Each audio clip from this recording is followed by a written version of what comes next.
body, start to, what could he say that wouldn't offend but would convince him to stay? Especially since he wasn't sure how long Mr. Carlyle could keep the position. I'd appreciate your help in turning this place into what my father and I have envisioned. The man dumped the contents of a filing box onto the floor and snatched the lone photograph off his desk. Before packing it, he stopped to give David a smug look. Good luck doing that without me. He opened a drawer and retrieved a sweater and a tin box. Is Liberty really hiring? The youngest of the 3 remaining men ruffled his red hair. David clamped his jaw to keep from begging the man to stay. His father would have immediately handed the kid a box for uttering such a disloyal question. But why would these men feel loyal to Kingsman and Son? Father had only visited once after he'd received the deed from the former proprietor, who'd signed it over to clear a debt. He'd then left the place to run on its own, expecting the same diligence from his Teaville manager as those who ran his holdings in Kansas City. As soon as these workers found out Kingsman and Son planned to sell this place, what reason would they have to be loyal? David refused to let his body posture slump an inch. You're free to go, of course, but I won't rehire you. We'll put in a good word for you. Mr. Carlyle waved a beckoning hand toward the redhead. The 2 other men stared down at their desks. The one to David's right pulled an invoice toward him, focusing on it as if fascinated. The younger man stood and shrugged. It's closer to home anyway. I resign. David gave the redhead a curt nod and tried not to fist his hands while he and Carlyle finished clearing their desks of personal items. How would he fix this place up quickly without the secretary he'd been counting on to know the ins and outs of the company? Uncle and nephew. How he wished that information had come to light earlier.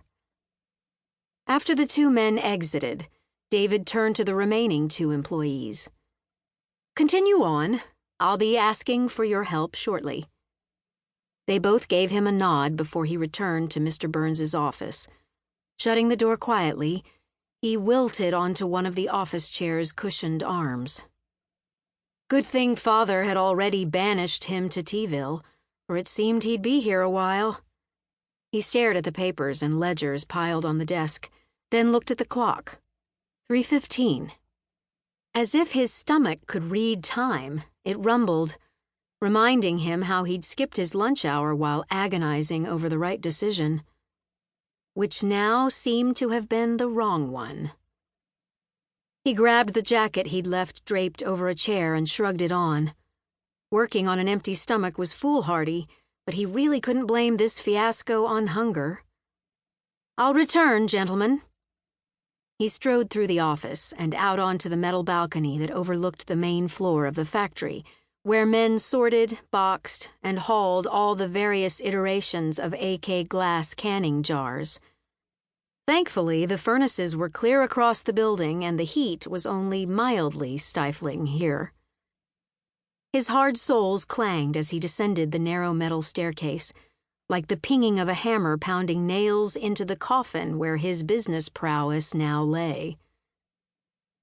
Outside, the early autumn air was almost as muggy as inside the factory, but at least the sun was shining.